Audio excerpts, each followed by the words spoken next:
They said it would never happen. That two women, bound by the crown, broken by silence, and haunted by the same headlines, could ever look each other in the eyes again. Yet, against all odds, here we are. The story no one thought possible has come to life. And it begins with 3 words that shook the palace to its core. I love them. No, not whispered in private. Not hidden behind palace walls. Meghan Markle said it for the world to hear. That she loves Catherine and William. The same Catherine she was accused of feuding with. The same William whose loyalty once stood as a wall between 2 families. But what does love mean when history has been rewritten in pain? What happens when affection resurfaces where resentment once reigned? Before we continue, please hit the like button, subscribe to the channel, and turn on the notification bell for updates. For years, their story was one of rivalry. The calm Duchess versus the Hollywood rebel. The loyal wife versus the runaway royal. The press devoured every frame, every glance, every forced smile between them. It was easy to believe they despised each other. But beneath the layers of scandal, there was always something else, something unspoken. And this time, that silence broke in the most unexpected way. Imagine it. A room full of journalists. A single microphone. Meghan, eyes glistening under the studio light, pauses before uttering words that would ripple across continents. I love them. I still do. The air cracked open. Cameras clicked. Reporters froze mid-sentence. Because in those few seconds, years of anger, accusations, and distance suddenly didn't matter. But let's rewind. How did we get here? What pushed Meghan Markle, the Duchess of Sussex, to publicly confess affection for the very people many believed she resented most? And why did Princess Catherine, known for her composure, her restraint, her perfect royal image, break down in tears the moment she heard it? That's what this story is about. Not gossip, not headlines, but emotion. Real emotion. The kind that's buried beneath crown jewels and curtsies. The kind that whispers in the dark when the world isn't watching. Let's go back to the beginning. When Meghan first stepped into royal life, Catherine was supposed to be her ally. She had been there before, the outsider stepping into a centuries-old institution, the woman scrutinized for every move, every gesture. At first, Catherine welcomed Meghan with open arms. A friendly wave at the church steps, shared laughter at the tennis courts, and tea at Kensington Palace. Moments that now feel like fragments from a happier dream. But dreams have a cruel way of dissolving. And for Meghan, every smile soon turned into a headline. Every whisper became a rumor. The press framed her as a disruptor, the rebel duchess who refused to fit the mold. Catherine, ever the symbol of steadiness, became her foil. They called one an angel and the other a storm. But storms, as we know, have a way of uncovering truth. Still, no one expected the truth to sound like this. It started subtly, Meghan's tone changing in interviews, her eyes softening when Catherine's name was mentioned. She's always been kind, Meghan once said during a podcast, almost as if she was testing the words before committing to them. Listeners noticed, but few realized she was building towards something bigger, something deeply personal. Because behind the palace gates, something had shifted. Sources whispered that Meghan had reached out quietly. A handwritten note, delivered through mutual friends, expressing something that sounded a lot like remorse. No cameras, no interviews, she had written. Just words from one woman to another. We don't know if Catherine replied immediately, but we do know that days later, she was seen leaving Windsor looking unusually emotional. And when asked by a reporter about Meghan's recent comments, Catherine smiled faintly and said, "Some things take time." That was all. Yet it was enough to send royal watchers into overdrive. Was forgiveness on the horizon?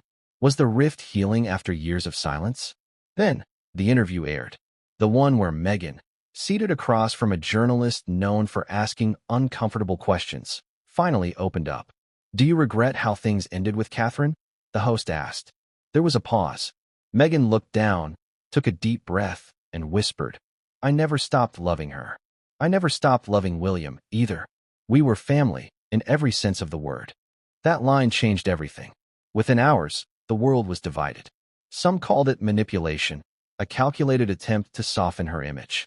Others saw sincerity, a woman stripped of defenses, finally ready to speak from the heart. But one reaction mattered most, Catherine's. When the words reached her, she was at home with her children. And according to a palace insider, she froze. She just sat there, listening. She didn't speak. When the interview ended, she quietly asked to be alone. Moments later, she was seen stepping into the garden, wiping tears from her face. The cameras never caught that moment, but those close to her say it was the first time Catherine truly let the pain surface. Years of silent dignity gave way to raw emotion. Because love, no matter how unexpected, has a way of reopening old wounds. But let's be honest, this wasn't just about love. This was about history, about women torn between duty and authenticity, about the heavy price of being royal in an era of social media, where empathy is rare and mistakes are magnified. For Meghan, love wasn't a headline. It was a confession, a declaration that maybe, just maybe, she had been misunderstood. For Catherine, love wasn't forgiveness. It was confrontation, a mirror held up to her heart, forcing her to decide whether to rebuild the bridge or burn it for good. And somewhere in the middle stood William, silent, protective, but conflicted. The man caught between two women he once called family. Did he see Meghan's confession as a peace offering or a new threat? The truth, as always, is more complicated. Because what came next didn't just surprise the palace, it stunned the entire world. After Meghan's interview aired, reports emerged of a private meeting request. A single, handwritten note allegedly sent to Kensington Palace. I would like to see her, if she's ready. The sender? Meghan Markle. The recipient? Catherine, Princess of Wales. It was risky. It was emotional. And for Catherine, it was terrifying. Imagine facing someone who had once been the symbol of your public pain, now extending an olive branch. Would you accept? Or would you protect your peace? That's the question Catherine faced. And according to those close to her, she didn't answer immediately. She walked. She thought. She prayed. She remembered the early days, the laughter, the dinners, the shared jokes about protocol. She also remembered the cold headlines, the whispers of tears, and the long months of silence that followed. But something in Meghan's tone that day, a crack, a tremor, had reached her. It wasn't about PR or power. It was about humanity, about the shared weight of being women married into a dynasty that expects perfection but forgives little. For the first time in years, Catherine allowed herself to feel empathy for Meghan again. And that was the beginning of the end of the silence. Still, not everyone was ready to see it that way. Inside palace circles, some warned that Meghan's words could be a media trap. Others feared it would reopen wounds that the monarchy was desperate to close. But Catherine, in her quiet strength, made a decision that would change everything. She said yes. Yes to the meeting. Yes to hearing Meghan's words in person. Yes to the possibility, however faint, of forgiveness. And when that meeting finally happened, it didn't begin with grand gestures or royal protocol. It began with something simple. A long, wordless hug that said everything words could not. But that's a story for later. For now, what matters is that this was the moment where history turned. Because when Catherine heard Meghan's confession, I love them, it wasn't just a soundbite. It was a doorway. To closure. To understanding. To something fragile and new. But make no mistake, love doesn't erase betrayal overnight. The path ahead would test them both. Old resentments would resurface. New doubts would emerge. And the world would once again watch, analyze, and speculate. Yet something had changed. This wasn't the Meghan of the Netflix era or the Catherine of the polished palace portrait. This was two women standing on opposite sides of the same wound, realizing they'd both been bleeding all along. And maybe, just maybe, this was the moment the royal feud everyone talked about for years began to unravel. But before we dive into what happened inside that private meeting, before we uncover the tears, the confessions, and the shocking revelations that came after, there's something you need to know. Because not everything in this story is as it seems. The letter, the reunion, the love, all of it traces back to something deeper, something no one in the palace dared to speak aloud. Something that explains why Meghan's words, and Catherine's tears, were never just about forgiveness. They were about survival. And what came next would change everything, and no one saw it coming. They say first impressions last forever. But what happens when first impressions turn into years of misunderstanding? And what began as friendship becomes a Cold War? That's exactly what happened between Meghan Markle and Princess Catherine. Once inseparable, they became strangers overnight. It's a story of closeness turned distance, of shared laughter replaced by whispered rumors, and of love slowly eroding under the unrelenting gaze of the public and press. Think about it. Two women, both thrust into the same royal universe, both navigating expectations, scrutiny, and immense responsibility. Meghan, the American actress, full of ambition and charisma, entering a world that had rules she didn't know existed. Catherine, the poised future queen, polished and refined, already perfectly in line with the monarchy's image. On paper, they seemed like an unlikely pair to ever collide. But that collision was inevitable. Their friendship began with warmth. They were spotted laughing together at Wimbledon, sharing light-hearted conversations at royal dinners, and exchanging subtle gestures of camaraderie at charity galas. Meghan reportedly looked to Catherine for guidance, appreciating her experience in navigating palace life. And Catherine, ever gracious, offered support, mentoring in ways that only someone who had been through the system could. But the pressures of royal life are unique. Every smile is scrutinized, every gesture analyzed. The media thrives on friction, and where none exists, it will manufacture it. Small misunderstandings, overheard comments, and minor missteps became fuel for tabloid fire. A compliment turned into condescension. A private joke became evidence of rivalry. Slowly, the distance grew. It wasn't instantaneous. There were moments that hinted at genuine affection. A supportive nod during a public engagement. A private text message. A brief, genuine smile caught on camera. Those who observed closely could see that beneath the surface, both women were trying to navigate a delicate dance, politeness, protocol, and the unspoken expectations of royal duty. Yet tension simmered beneath the polished veneer. Meghan's life as a public figure was suddenly dissected in ways Catherine had never faced, and Catherine's loyalty to her husband and the royal family often made her seem distant or aloof. From the outside, it looked like indifference, but inside, it was a complicated blend of caution, misunderstanding, and genuine concern. The press did not help. Headlines framed Meghan as the outsider trying to upend tradition and Catherine as the cold, untouchable figure defending the monarchy. Each article, each whispered comment, each misinterpreted gesture widened the gap between them. What started as minor misunderstandings became major misjudgments. Every public appearance together was analyzed for tension. Every shared glance was turned into speculation. And it didn't take long before Meghan began to feel isolated. Friendships she thought she could trust were questioned. Gestures of kindness were recast as manipulation. Even Catherine's guidance, once a source of comfort, started to feel like subtle judgment. The emotional toll was enormous. Meghan was navigating a foreign world, one in which every action could be misinterpreted, and every relationship was under a microscope. At the same time, Catherine faced her own pressures. She had to maintain composure, protect her family, and navigate the delicate balance between public duty and private life. Any perceived misstep in her interactions with Meghan could be blown up into headlines suggesting rivalry or jealousy.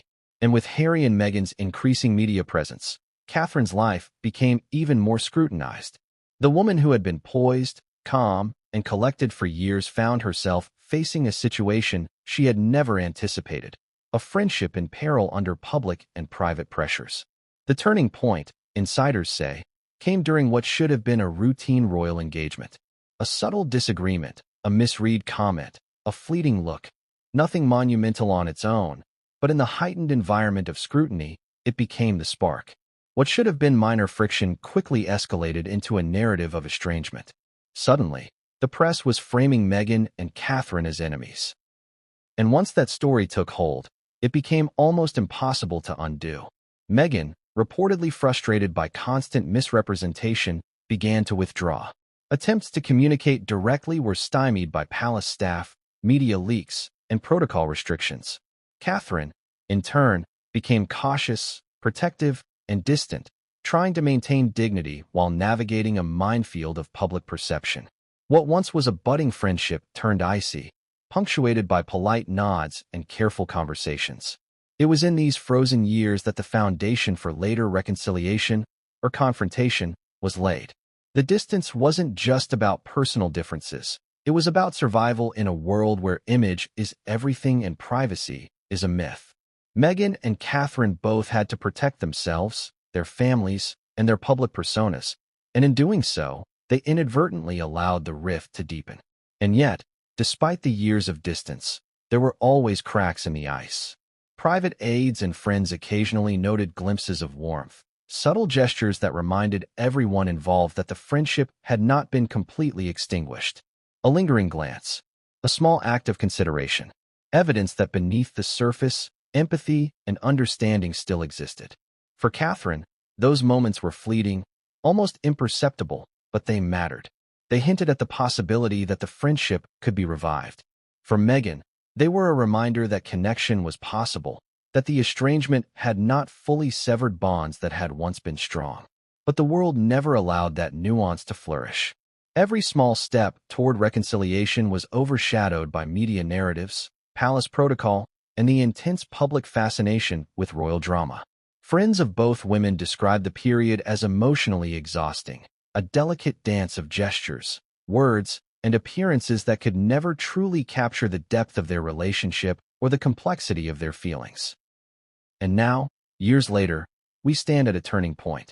After countless missteps, public misunderstandings, and silent struggles, something remarkable is about to happen. The first real, genuine acknowledgement of love, respect, and humanity between Meghan and Catherine in years. Because this story isn't just about rivalry. It's about survival, empathy, and the courage it takes to bridge a gap that seems insurmountable. It's about two women, bound by circumstance, tested by the world, and finally reaching a moment that could redefine everything. And as we prepare to witness that moment, consider this. What would you do if someone you once loved, someone whose absence left a hollow ache, suddenly reached out across years of silence to confess their feelings? Would you embrace them? Would you hesitate? Would you even believe it was real? The stage is set. The players are ready. And what comes next, the meeting, the tears, the confessions, is more than a reunion. It's a reckoning. But what happened in those first, frozen years, the misunderstandings, the subtle betrayals, the moments of tension that built silently behind closed doors, laid the foundation for a revelation that would shock everyone. And it all begins with a single question. When two people who once trusted each other completely are torn apart by circumstance, can love survive the storm? What came next would not just answer that question. It would change everything. It began with a piece of paper. Not a public statement, not a media-ready interview, but a simple, handwritten letter. A letter that, for months, had been hidden away from the eyes of the press, the public, and even those closest to Catherine. And yet, that letter would become the spark that reignited a connection thought long frozen. Think about it. How often in life do we underestimate the power of written words? A note tucked into a drawer, a message passed quietly, can carry more truth than 1,000 spoken statements.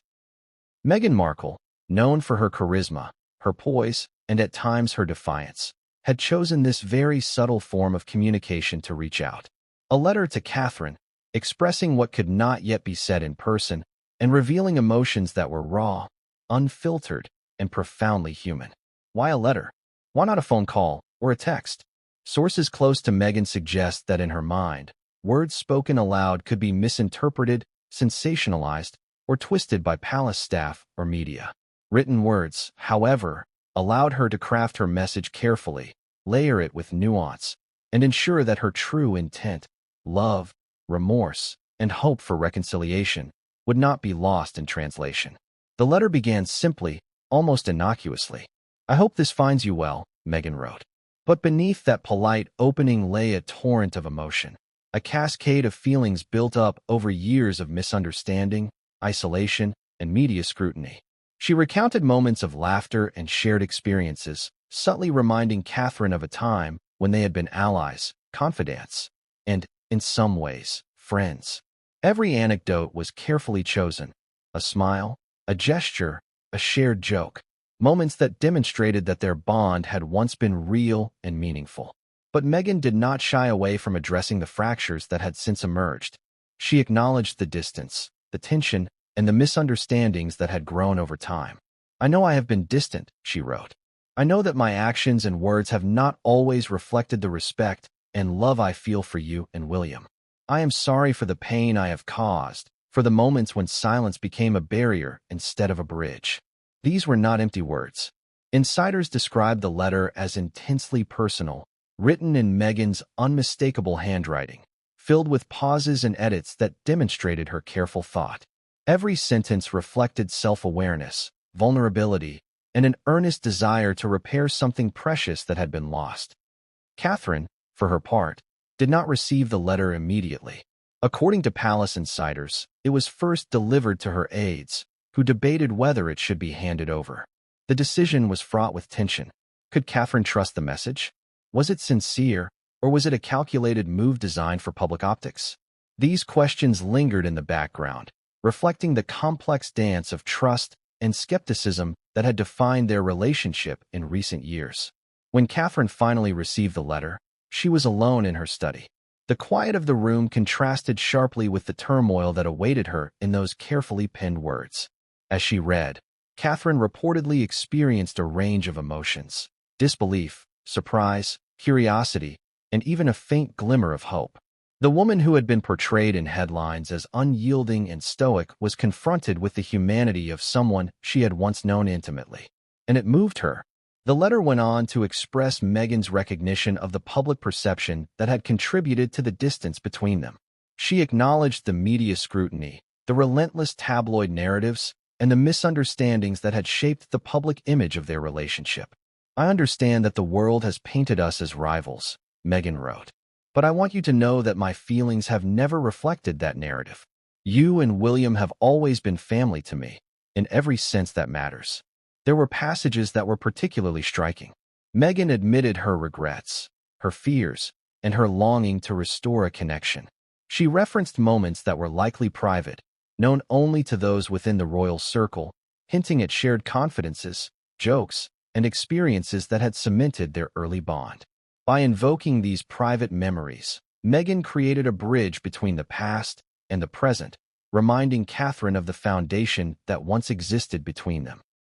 What makes this letter so compelling, insiders say, is its honesty. Meghan did not shy away from acknowledging her mistakes or the difficulties of navigating life within the monarchy. She did not offer excuses, she offered reflection. And she did so in a way that invited Catherine not only to read her words but to feel them, to empathize, to understand, and perhaps to forgive. But the letter did more than seek forgiveness. It subtly extended an invitation for a meeting, a chance to reconnect, to bridge the gap that had widened over the years. Meghan suggested a private conversation, not in front of cameras, not for public consumption, but a genuine dialogue where emotions could be expressed without interference. This gesture, small in the physical sense, was monumental in the emotional context. It signaled courage, vulnerability, and the willingness to confront past conflicts directly. Catherine's initial reaction was reportedly cautious. The woman who had maintained grace under constant scrutiny was not naive. She understood the stakes. Accepting a meeting could open the door to reconciliation, but it could also expose her to potential pitfalls, both personal and public. And yet, the sincerity of the letter seemed undeniable. The tone, the references to shared experiences, and the evident vulnerability conveyed a depth of feeling that could not be ignored. Days passed before Catherine responded. She did not reply hastily. She pondered the words, reflected on her own feelings, and considered the implications. Friends describe her as thoughtful, weighing the emotional impact against the practical realities of her life and responsibilities. And then, she made her decision. She would meet Meghan.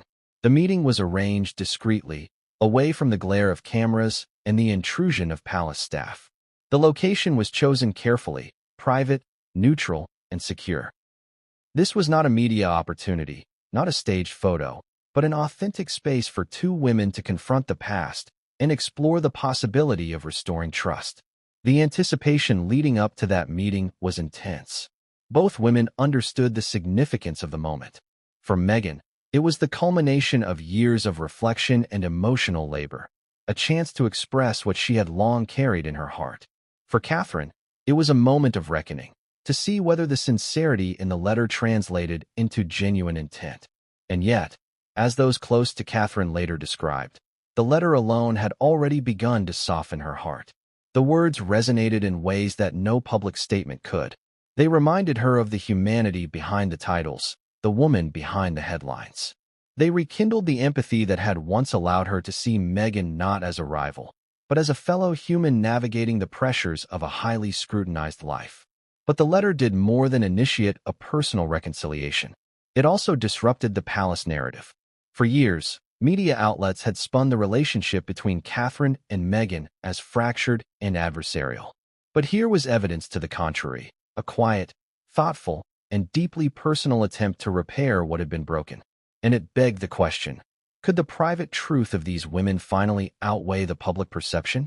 The letter, however, did not guarantee resolution. It was the opening act in a longer story. A first step toward potential reconciliation, yes, but also a fragile gesture that could be misinterpreted, overlooked, or even rejected. Catherine had to decide whether to accept the invitation for a meeting, a decision that carried both emotional and public consequences. And that's where the tension peaked. The world did not yet know of the letter. The public did not see the internal deliberations, the quiet moments of reflection, or the emotional impact it had on Catherine. Only those within the circle understood the gravity of the situation. Every day that passed without a meeting, the potential for misunderstanding grew, as did the anticipation of what might happen when these two women finally came face to face. The letter, in essence, was a mirror. It reflected not only Meghan's feelings, but also Catherine's capacity for empathy, her willingness to confront past grievances, and her ability to weigh trust against caution. It was both a gift and a challenge, a chance to restore a relationship that had been misunderstood, misrepresented, and overshadowed by public spectacle. And so, the stage was set. The letter had done its work. It had communicated Meghan's feelings, extended an invitation, and begun the delicate process of bridging a divide that years of silence had widened. But the real test was still ahead, the meeting itself. Would Catherine accept the gesture and respond with openness, or would caution prevail, leaving the distance intact? The answer would come soon, and it would set the tone for what followed. The letter was more than a message. It was a turning point. It was the quiet prelude to a dramatic reunion that would shock both the palace and the public. But what happened when Catherine finally read Meghan's words, alone in her study, and felt the weight of every sentence? That is a story that cannot be fully captured by description alone. It is a story of emotion, of hesitation, of the moment when pride, empathy, and curiosity collide. And when that meeting eventually took place, the world would witness something extraordinary, a transformation in their relationship that no one anticipated. But before we get there, the hidden letter itself must be understood for its full impact. The courage it took to write it, the vulnerability it displayed, and the emotional intelligence it demonstrated. Because without this letter, the reconciliation we are about to explore might never have happened. Without it, the tears, the confessions, and the raw emotional honesty between Meghan and Catherine might have remained impossible. And what Catherine felt in those moments, what flickered in her eyes as she read Meghan's words, would haunt her, guide her, and ultimately lead her to a decision that changed everything. What came next would transform not just a friendship, but the entire narrative surrounding Meghan, Catherine, and William. It would begin a chain of events that no one saw coming. Even the strongest armor has its cracks. Even the most poised, composed figures can reach a breaking point. For Princess Catherine, the years of navigating the public eye, managing royal duties, and balancing her family life had been an exercise in near-perfect control. She had mastered the art of appearing unshakable, of handling scrutiny with calm elegance. But when Meghan Markle's letter arrived, and its words began to sink in, Catherine's carefully maintained composure started to falter. It began subtly. At first, she barely allowed herself to feel. She read the letter once, then twice, then set it aside, pretending it was just another piece of correspondence. But something about Meghan's tone, earnest, vulnerable, unexpectedly sincere, lingered in her mind. Every carefully written sentence tugged at memories she had thought buried. Memories of laughter, shared moments of understanding, and fleeting glimpses of friendship. What made it so difficult was that Catherine had long believed she had closed that chapter. The tension between her and Meghan was not merely professional. It had become personal, seared into her psyche by years of misrepresentation, rumor, and palace intrigue. Every public statement Meghan had made, every media misstep had been absorbed, analyzed, and stored in Catherine's mental ledger. The palace had taught her restraint, but it had also taught her caution, that vulnerability could be weaponized. Yet, Meghan's words did something remarkable. They bypassed the usual barriers. They weren't about PR spin or media image. They were personal, intimate, human, and Catherine, for all her discipline, could not ignore the resonance of that honesty. She found herself walking through the corridors of her residence, letter in hand, reliving moments from her past with Meghan. She remembered the initial excitement of meeting someone who seemed different from the staid royal world she had known. Meghan's energy, her charm, her intelligence, all of it had been invigorating. For a brief moment, Catherine had allowed herself to see an ally, someone who could understand the pressures of royal life without judgment. But those moments had been overshadowed by the years of silence and subtle tension that followed. Catherine recalled the whispered remarks in hallways, the media speculation about their rivalry, and the coldness that grew between them with each passing month. And yet, as she reflected, she realized that perhaps some of that distance had been a protective mechanism, a shield erected not only to guard herself, but also to shield Meghan from public judgment. The breaking point came one quiet evening, when Catherine was alone after a day of engagements and meetings. The children had been put to bed, and the house was still. She unfolded the letter once more and read Meghan's words aloud, almost unconsciously. I know I have been distant. I know that my actions and words have not always reflected the respect and love I feel for you and William. I am sorry for the pain I have caused. Something in her chest tightened. It wasn't anger, nor was it relief. It was recognition. Recognition of her own buried feelings, the loneliness she had endured as she navigated palace life under intense scrutiny. Recognition of the fact that Meghan's acknowledgement was not a public statement, not a declaration for the press, but a deeply personal appeal. Catherine felt tears prick at the corners of her eyes. Tears she had not allowed herself to shed in years. She had been trained to project calm, to smile, to manage perception, and to carry the weight of expectation without faltering. And yet, here she was, overwhelmed not by scandal or duty, but by the raw, human impact of someone she had once trusted reaching out. She set the letter down, but her mind could not stop replaying the words. Every sentence, every phrase, every subtle expression of remorse seemed to echo in the silent room. She thought about the years of miscommunication, of misunderstandings that had never been clarified, and of opportunities for connection that had been lost. The weight of it all pressed on her like a tide she could not escape. For Catherine, this was more than nostalgia. It was a reckoning. The facade she had maintained, flawless, composed, untouchable, was now under assault from something far more formidable than media speculation or palace politics: vulnerability. The vulnerability that Meghan had displayed so courageously forced Catherine to confront her own emotional armor, to reckon with the feelings she had kept buried for years. And yet, there was fear mixed with this awakening. Could she trust Meghan's intentions?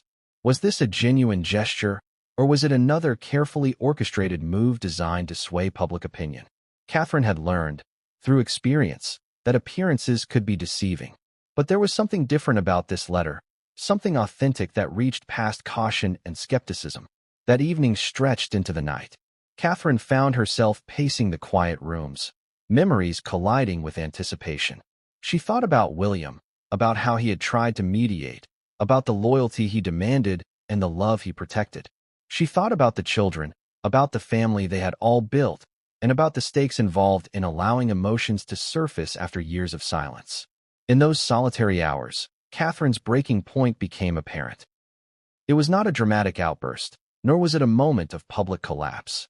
It was quieter, subtler, yet infinitely more profound.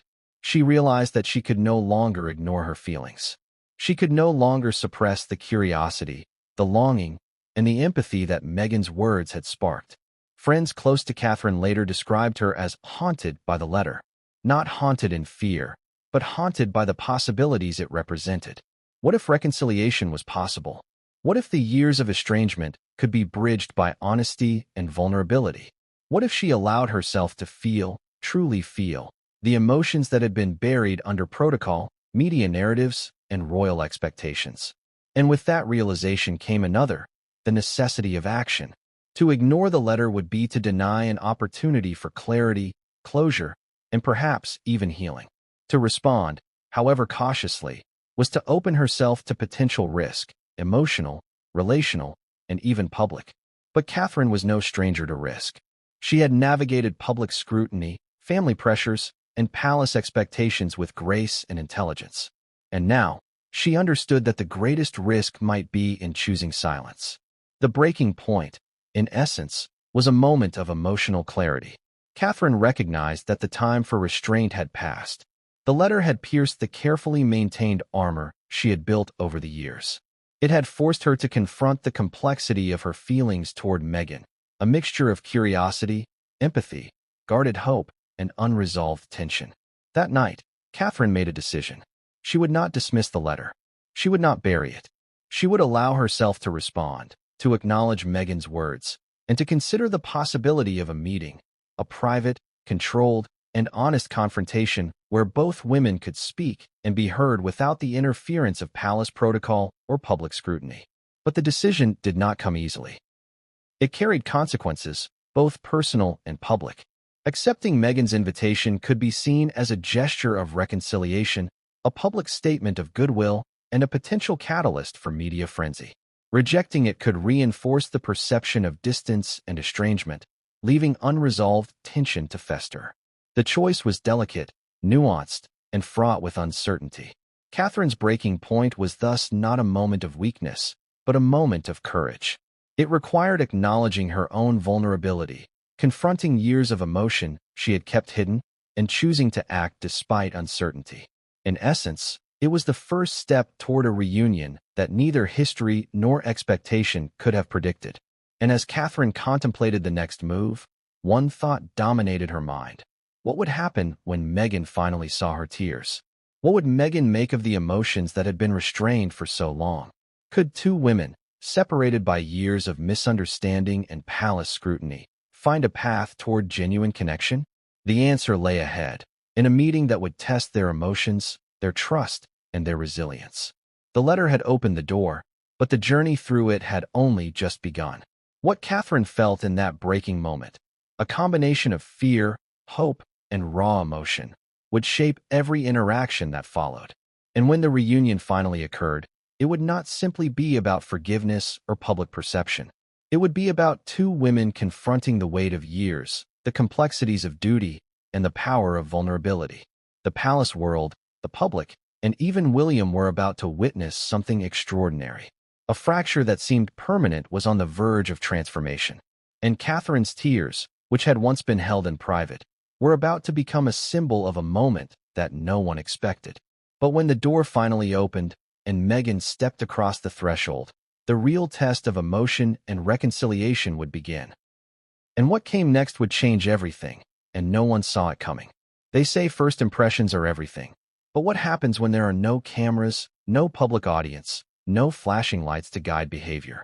When two people meet after years of distance and silence, stripped of pretense, what remains is raw, unfiltered emotion. That was the stage for Meghan Markle and Princess Catherine's unseen reunion, a private, intimate moment that would rewrite what the world thought it knew about their relationship. The meeting was arranged with meticulous care, not for headlines, not for social media, not for palace optics. Every detail, the location, the timing, the staff allowed nearby, was carefully orchestrated to protect both women from intrusion. A neutral space, away from the prying eyes of journalists and aides, where nothing could be staged, nothing could be manipulated. A room where two women could speak honestly, face to face, for the first time in years. Imagine it, a room filled with quiet tension. The walls, pale and understated, reflected the muted light of a late afternoon sun. A few chairs strategically placed, a table with water glasses, untouched, the air thick with anticipation. Every step, every breath, every movement mattered. Both women understood that this encounter would be measured not by words alone, but by body language, pauses, and subtle gestures, all amplified by the history that lay between them. When Meghan arrived, she reportedly hesitated at the door, her hand trembling slightly as she rang the bell. This was not Hollywood. There were no cameras, no scripts, no applause. Here, vulnerability mattered more than performance. For a woman who had been trained to navigate public scrutiny and project confidence, that hesitation was a rare glimpse behind the curtain. Catherine, already in the room, waited, calm, composed, but with eyes that betrayed the undercurrent of emotion. She had rehearsed what she might say, what she might ask, and how she might react. But rehearsals are only partially effective in moments like this. The human heart has its own rhythm, its own surprises, and Catherine's heart was about to be tested in ways she had not anticipated. When Meghan stepped across the threshold, the air shifted. There were no cameras, no flashbulbs, no scripts. Just two women standing face to face, separated by years of miscommunication and distance. And then, the first words were spoken. "They've missed you," Meghan began, her voice soft, almost trembling. "I've missed you both." Catherine blinked, surprised by the vulnerability. Not the confident Meghan she had read about in headlines, nor the polished public persona that the media had dissected, but a woman stripped bare by honesty. Her first instinct was caution. Years of experience had taught her to measure every reaction, to weigh every word. But there was something in Meghan's tone, in the way she carried herself, that bypassed that caution. For several moments, neither spoke. They simply observed one another, gauging, assessing, allowing the weight of the reunion to settle. Catherine noted subtle changes in Meghan, the slight tremor in her hands, the shift in her gaze, the pause before she spoke, all signals that this encounter was not merely performative. Then, the conversation began to unfold. It started cautiously, with surface-level niceties. "It's good to see you," Catherine said, measured but genuine. Meghan responded with a nod, her eyes softening. But the distance between them was still palpable. Years of estrangement, misunderstandings, and public scrutiny had created a barrier that could not be crossed with words alone. Slowly, cautiously, the conversation deepened. Meghan spoke of her regrets, acknowledging the tension that had grown between them. She spoke not in terms of blame, but in terms of understanding, recognition of the pressures that Catherine had faced, and of the challenges she herself had endured. She referenced private moments, shared experiences that had been meaningful yet overlooked by the public, subtly reminding Catherine of the foundation that once existed between them. Catherine listened. Her composure remained outwardly intact, but internally, the impact was profound. Every word Meghan spoke chipped away at the years of tension, revealing the shared humanity that lay beneath titles, protocol, and media narratives. The walls Catherine had erected to protect herself and her family were beginning to crack, not from anger or resentment, but from the undeniable sincerity in Meghan's voice. The conversation was punctuated by silence, pauses that spoke louder than words. They reminisced about moments no cameras had captured, early dinners, shared laughter, mutual frustrations over protocol, and quiet gestures of understanding. Each recollection served as a bridge, reconnecting them to a time before public scrutiny, before misrepresentation, before the distance had taken hold. Meghan's vulnerability was a revelation. She admitted mistakes, acknowledged misunderstandings, and expressed genuine remorse for any pain she had caused. She spoke candidly about the media's role in shaping their relationship, the narratives that had been forced upon them, and the ways in which public perception had distorted reality. Catherine, hearing these admissions, felt a mixture of relief and surprise. Relief that Meghan's intentions were sincere, and surprise that the woman she had believed to be adversarial had carried the same burdens, fears, and regrets she herself had experienced. As the conversation continued, Catherine began to soften. The tears that had been held back for years started to form, unbidden, as the weight of reconciliation and emotional honesty took hold. The room, initially tense with anticipation, became charged with a new energy, one of understanding, empathy, and tentative hope. But even in this private space, the complexity of the situation was undeniable. Both women were aware of the stakes. One misstep, one misinterpreted phrase, could undo the fragile progress being made. Catherine's mind oscillated between empathy and caution, while Meghan balanced her desire for connection with the awareness of the history that had created this moment. At one point, Meghan reached into her bag and produced a small, folded note. She handed it to Catherine silently, an unspoken extension of the letter that had initiated this meeting. Catherine unfolded it, recognizing the familiar handwriting. It contained words of affirmation, personal recollections, and an acknowledgement of Catherine's strength and resilience. It was a gesture of humility and respect, and Catherine's response was involuntary, a tear escaping down her cheek. The significance of this moment cannot be overstated. For years, the public had been presented with a narrative of rivalry, tension, and estrangement. Here, in this unseen room, two women were dismantling that narrative, brick by brick, through vulnerability, honesty, and the willingness to confront emotions they had both suppressed. Time seemed to stretch, and yet pass in an instant. Every minute of the meeting was laden with unspoken emotion, every glance, every pause, every subtle shift carrying meaning far beyond the words themselves. It was a delicate dance, one that required intuition, patience, and courage. Then, Meghan spoke the words that would become the turning point. "I still love you, Catherine, and I love William. Not for the cameras, not for the headlines, but because you've always been family to me." Catherine's reaction was instantaneous yet layered. The tears she had fought to hold back fell freely, her voice caught in her throat. She reached out, placing a hand on Meghan's arm, a simple gesture of connection and acknowledgement. The room, once filled with tension, now held a quiet, profound intimacy. For Catherine, this was more than a reunion. It was a revelation. The barriers of silence, pride, and public expectation were temporarily lifted, allowing her to experience a moment of genuine connection that had eluded her for years. And yet, even in this fragile breakthrough, the awareness of potential repercussions lingered.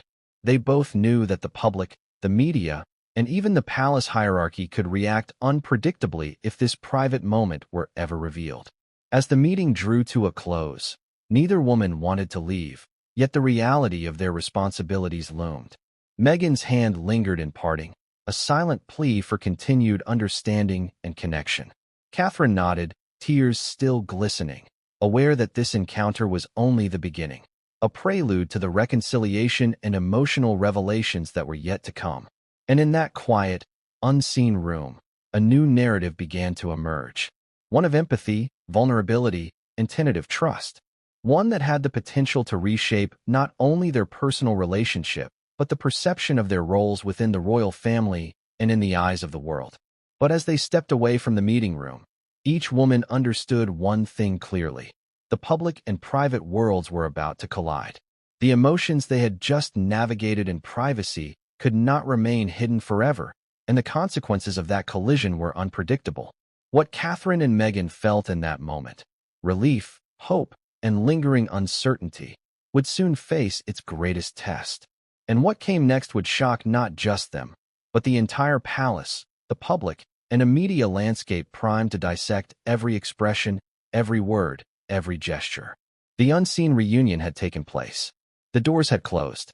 But the story, their story, was far from over. And what happened immediately after would change everything, and no one saw it coming. He had always been the quiet observer, the steady presence behind two very public women. William, Prince of Wales, has long been known for his measured composure, his sense of duty, and his unwavering loyalty. But even the most composed hearts can be torn when personal and familial bonds collide with years of unresolved tension. And in this story, the reunion of Meghan Markle and Princess Catherine, William found himself in the most conflicted position of his life. It began months earlier, before the letter, before the private meeting, even before the public knew that anything was stirring. William had noticed subtle shifts. Meghan's interviews carried a tone of reflection, of regret. Headlines that once painted her as defiant now hinted at vulnerability. And Catherine, the woman he had always admired for her restraint and grace, seemed quieter, more introspective. William's conflict was multifaceted. On one hand, he was a brother, and Harry had confided in him over the years, shared frustrations, long nights of reflection, and deep loyalty to Meghan. On the other hand, he was a husband, a protector of Catherine, whose trust and emotional safety had always been paramount. He had to navigate the treacherous waters between loyalty, responsibility, and personal emotion. And as he would soon learn, there was no easy path. When Meghan's letter first reached Catherine, William was made aware. He knew its contents in broad strokes, though the details remained private. Even at that distance, he felt the emotional weight of the words. Meghan's sincerity was palpable, but so too was the potential for disruption. How would Catherine respond? Could a reconciliation threaten the careful equilibrium of their family, or could it heal fractures that had grown over time? The day Catherine decided to meet Meghan, William's heart was heavy. He tried to suppress worry, reminding himself that this was a private encounter, and that Catherine's judgment had always been impeccable. Yet he could not ignore the swirl of emotion. Protective instinct, curiosity, and the fear of losing control over a narrative that had already spun wildly in public. He recalled the early years, before the public scrutiny reached its current intensity. The moments he had observed between Meghan and Catherine, the subtle camaraderie, the brief glances that suggested understanding and shared purpose. Those memories were now tangled with caution. Could those old bonds resurface? And if so, what would that mean for the family dynamics? As Catherine prepared for the meeting, William's thoughts drifted to Harry. He remembered the younger days, when sibling loyalty was absolute, untainted by media manipulation or royal expectation. He had always wanted to protect his brother, but now he faced a dilemma: support the potential reconciliation or shield Catherine from potential disappointment. When the meeting occurred, William was not present, but the ripples of emotion reached him immediately. Reports filtered back from aides. Catherine had wept, Meghan had confessed her lingering affection, and the atmosphere had been thick with emotion. Even without witnessing it firsthand, William could feel the weight of those moments. He wrestled with his own emotions, relief, apprehension, and an almost primal desire to shield his family from further heartbreak. The private nature of the reunion added another layer of complexity. Unlike public events where protocols and cameras can guide behavior, this encounter was raw, unscripted, and unpredictable. William knew that whatever emerged from it would carry consequences: emotional, familial, and eventually, public. He wrestled with scenarios. What if Catherine embraced reconciliation fully? What if she rebuffed Meghan? What if emotions spiraled in ways that could not be controlled? William's conflicted heart was compounded by memory. He remembered the early days of Meghan's integration into the royal family, the excitement tempered by anxiety, the moments of tension with Catherine that had seemed trivial at the time, but now loomed as precursors to a larger drama. Every past interaction seemed to carry new significance, and every decision now held weight beyond imagination. He also thought about the children, George, Charlotte, and Louis, and the role they would play in this evolving narrative. A reconciliation between Meghan and Catherine could signal harmony, but it also could expose the young family to new scrutiny, new speculation, and perhaps new conflict. William understood that his role was not only as a husband and brother, but also as a protector of the next generation. The emotional complexity of his position was extraordinary. William had always been known for his calm under pressure, his ability to balance duty and family, public expectation and private feeling. Yet the reunion between Meghan and Catherine was an event that transcended simple categorization. It was a collision of hearts and histories, of loyalty and vulnerability, of past wounds and potential healing. He thought about loyalty in the abstract, the loyalty that demanded protecting one family member while acknowledging the humanity of another. How do you reconcile the conflicting impulses of love, loyalty, and responsibility when every action carries consequences for multiple lives? William had long faced these dilemmas in principle, but now the reality was intimate, immediate, and intensely personal. And then came the news of Catherine's response. She had wept. She had accepted Meghan's invitation. She had allowed herself to feel, to acknowledge the sincerity, to confront her own emotions. For William, that revelation was both a relief and a challenge. Relief, because it indicated the potential for healing. Challenge, because it signaled the beginning of a new emotional landscape, one that would require him to navigate with extreme care. Even as he processed the news, William found himself reflecting on the broader implications. This reunion could reshape the public perception of both women, challenge long-held narratives about rivalry and estrangement, and influence how the world understood the dynamics of the royal family. He understood that perception often mattered as much as reality, and that managing both would be a delicate balancing act. And yet, amid all these considerations, William's own heart was being tested. Watching the evolution of his wife's emotions, observing the careful steps toward reconciliation, he felt a complex mixture of pride, fear, and empathy. Pride, because Catherine was allowing herself to feel deeply and act with compassion. Fear, because the potential for hurt or misinterpretation remained. Empathy, because he understood that Meghan's vulnerability mirrored his own experiences of familial expectation, public scrutiny, and personal limitation. William's conflicted heart reached its zenith when he considered the inevitable, the public revelation of this private moment. How would it be reported? Would it be framed as a calculated move, a PR maneuver, or an authentic act of human connection? Could he prepare Catherine for the fallout while honoring the sincerity of her emotions? These questions weighed heavily, and he knew that the answers were not simple. Throughout this period, William maintained his outward composure, his public appearances flawless, his interactions polite and measured. Yet beneath that exterior, a storm of emotion swirled, protective instincts clashing with curiosity, past grievances clashing with hopes for the future, familial loyalty clashing with personal conscience. He was a man caught between worlds, between roles, and between hearts. And then, the pivotal moment arrived. Meghan's handwritten note, the private confirmation of her feelings, reaching Catherine's hands. William received a summary of the gesture from trusted aides. His reaction was immediate and visceral. The words confirmed sincerity, but they also introduced uncertainty. How would Catherine respond? Could she navigate this reconciliation without losing herself in emotion? Could he support her without undermining the delicate balance he had maintained for years? William's conflicted heart was not just a private struggle. It was emblematic of the challenges faced by those who must balance love, loyalty, and public expectation. He had to make decisions not only for his own emotional well-being, but also for the stability of his family, the cohesion of the royal household, and the integrity of a public narrative that had been shaped over decades. And yet, despite the tension, William recognized a profound truth. This was an opportunity, a rare chance to witness genuine reconciliation, to support the healing of old wounds, and to foster understanding between two women whose lives had been intertwined in ways both complex and extraordinary. But the path forward was uncertain. Every decision, every gesture, every word carried weight. William's role as observer, mediator, and protector would be tested in ways he had never imagined. The reunion had begun privately, but its implications would ripple outward, touching every member of the family and the public who followed them.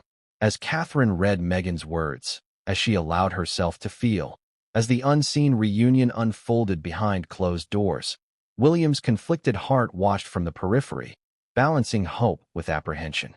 He understood that the next steps would determine the trajectory of relationships, family harmony, and public perception.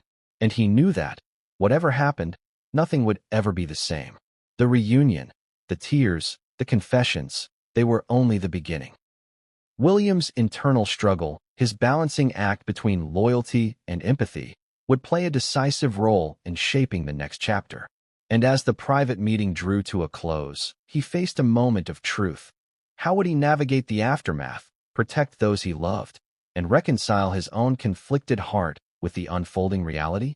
What came next? William's response, his private decisions, and the first public hints of change would set the stage for events no one anticipated. And it would challenge him in ways he never expected, and no one saw it coming. It was a moment no one in the palace or the media expected, a simple, three-word declaration that carried the weight of years, distance, and misunderstanding. I still love you both. Spoken by Meghan Markle, directed at Princess Catherine and intended for the heart of William. These words were more than an admission. They were a seismic event in a world where public perception often outweighs private truth. Imagine the room, quiet, charged with emotion, a neutral space chosen for its privacy. The air was thick with anticipation. Both women, long estranged, faced each other not as adversaries, but as people who had once shared laughter, struggles, and the unique pressures of royal life. Meghan's voice, soft yet unwavering, carried across the small distance, reaching Catherine's ears, bypassing the carefully constructed walls of protocol and decorum. Catherine, composed for so many years, felt the impact immediately. The words were simple, but their weight was extraordinary. They acknowledged what had been hidden, what had been misunderstood, and what had been denied for far too long. They weren't about media optics. They weren't about headlines or public image. They were about honesty, vulnerability, and connection. For Catherine, the reaction was instantaneous and visceral. Her chest tightened, her throat caught, and for the first time in years, tears began to well.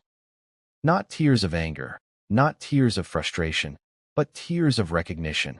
Recognition that the woman she had once distrusted, misunderstood, or perhaps even resented, had carried affection and respect all along. The facade of composure she had maintained under intense scrutiny began to soften under the weight of authenticity. But this declaration was not just about emotion. It was a calculated moment of courage. Meghan had risked exposure, emotional vulnerability, and potential misinterpretation by choosing to speak these words in a private setting.